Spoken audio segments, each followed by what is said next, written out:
Cette semaine, je fais l'essai du Sierra 2019. J'ai deux modèles pour vous. On va faire une comparaison entre ces deux modèles qui sont très similaires mais en même temps différents. Le GMC Sierra Denali et le nouveau AT4.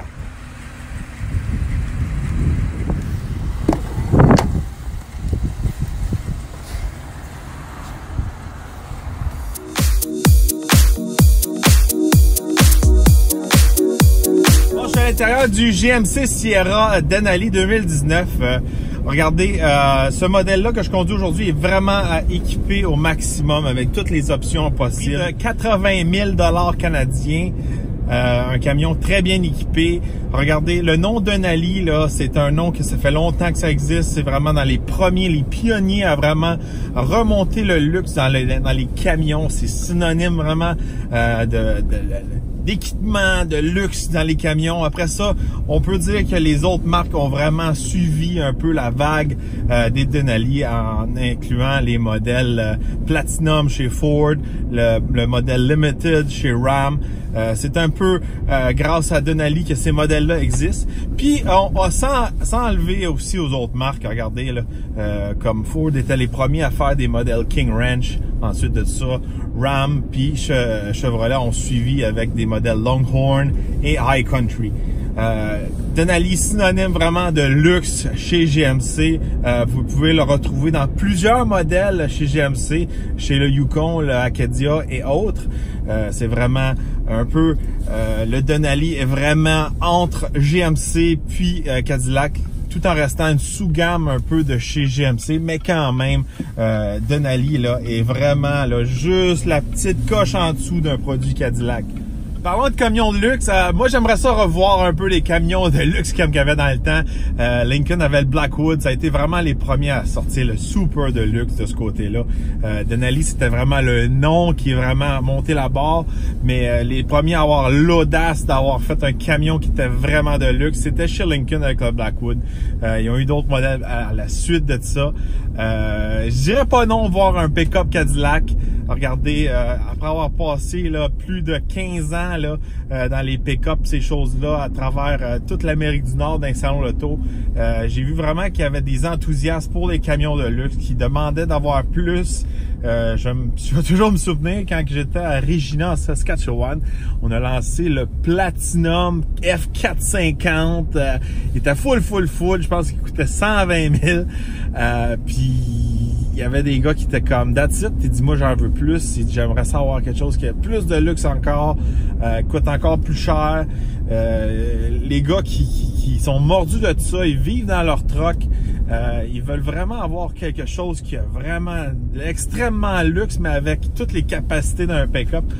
Il y a vraiment un marché de ce côté-là. Des fois, on regarde les pick-up, puis quand on voit des trucks à 70, 80 000 comme celui-là, on dit que ça commence à être vraiment cher.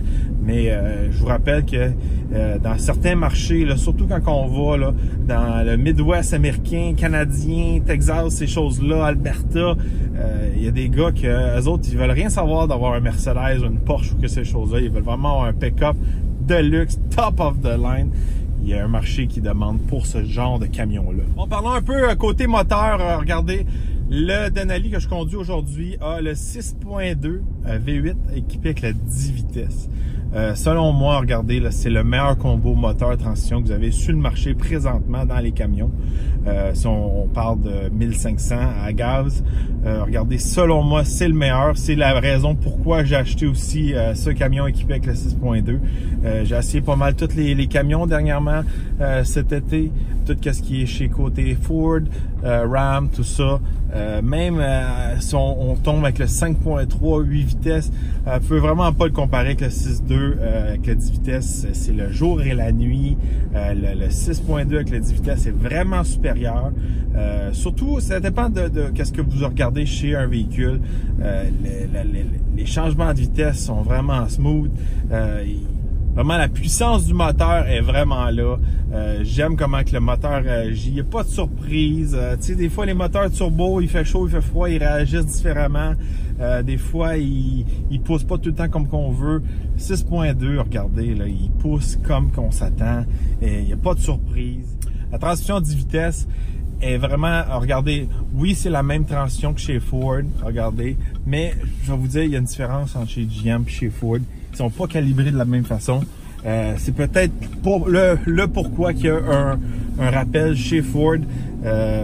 Dernièrement, j'ai conduit une coupe de Ford avec l'équipé de 10 vitesses. Des fois, il y a quand il change les vitesses, ça donne des coups, il fait des trucs bizarres. Selon moi, ça fait partie du rappel chez Ford. Chez GM, dans la 10 vitesses, je trouve que les changements de vitesse sont mieux calibrés. En gros, la transition fonctionne mieux que chez Ford. Donc le 6.2 avec le 10 vitesses, regardez, pour moi, pour mes besoins que je recherche sur les camions, les performances que je recherche, c'est vraiment l'idéal. Regardez, vous avez 420 chevaux, puis la façon que les changements de rapport se font, c'est juste fantastique. Puis en plus de ça, le camion est quand même très économique pour la puissance qu'il vous donne. Puis j'ai regardé plusieurs reportages dernièrement. Côté remorquage, le 6.2 domine la game de loin. C'est le plus économique de tous les camions quand on met un trailer à l'arrière. J'ai vu plusieurs reportages, puis ils ont eu tout pas mal les mêmes résultats. Fait que de ce côté-là, c'est très impressionnant pour le 6.2. Bon, parlons côté suspension. C'est là vraiment qu'il va y avoir une grosse différence entre le Denali et le AT4. Le AT4 est fait vraiment pour le hors-route. Il y a un lift de 2 pouces dessus avec une suspension Range Show qui est vraiment fait pour le hors-route. Il va être équipé avec des pneus souvent aussi plus faits pour le hors-route. Si on regarde le mien, c'est sûr que si vous regardez le modèle que je vous démontre aujourd'hui, mon AT4, j'ai grossi les pneus. Il vient pas de l'usine avec ces pneus-là.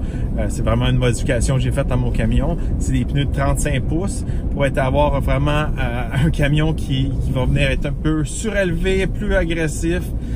J'ai beaucoup plus de pneus aussi pour pogner les gros trous, les nids de poules, ces choses-là, avec le AT4. Mais vous pouvez avoir un pneu similaire aussi de l'usine qui va venir dans une dimension un peu plus petite, mais le même pneu, exactement le même pneu, ça va être un Goodyear Duratrac. Un excellent pneu avec beaucoup de grippe, puis qui est aussi certifié pour l'hiver. Vous n'avez pas besoin d'avoir 2 sets, un pour l'été puis un pour l'hiver, avec ces modèles LT qui ont le petit flocon de neige dessus. Quand on se retrouve avec le Denali a une suspension ajustable qui s'ajuste vraiment à la route. Ça vient donner un côté plus sport au camion pour avoir aussi un certain confort. Mais vous avez des 22 pouces sur le Denali. Très belle roue, esthétiquement, ces choses-là. Quand vous avez des pneus vraiment plus low profile, qu'on pourrait dire, c'est sûr et certain que du côté confort, ça sacrifie un peu, mais ça vient compenser avec la suspension ajustable.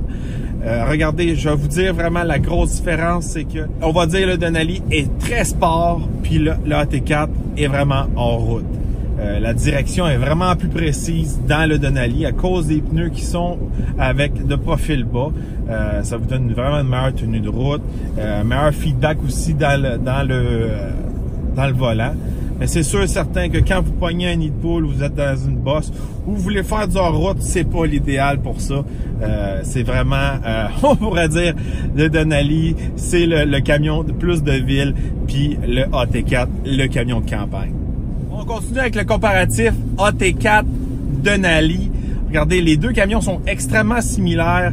C'est pour ça que j'aime vraiment. C'est une bonne comparaison. Il n'y a pas vraiment une grosse différence dans le prix.